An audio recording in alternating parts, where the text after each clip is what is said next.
राज्यातील महापालिका निवडणुकीत भाजपनं नेत्रदीपक यश मिळवलं आहे। भाजपच्या या यशानंतर मुख्यमंत्री देवेंद्र फडणवीस यांनी भाजपचे प्रदेशाध्यक्ष रवींद्र चव्हाण यांच्याशी फोनवर संवाद साधला। राज्यातील महापालिकांमध्ये महायुती सत्तारूढ झाल्याबद्दल फडणवीस यांनी आनंद व्यक्त केला।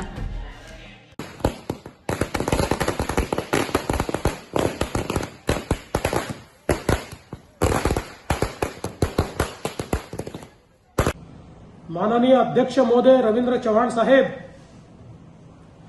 अभिनंदन तुमचं। फार फार तुमच्या नेतृत्वामध्ये संपूर्ण महाराष्ट्रात मिळालेला जो विजय आहे तो नेत्रदीपक अशा प्रकारचा विजय आहे, त्यामुळे तुम्हाला तुमचं मनापासून अभिनंदन। Yes yes yes. आता तुम्ही कुठे आहे सध्या? प्रदेश भाजपला ना?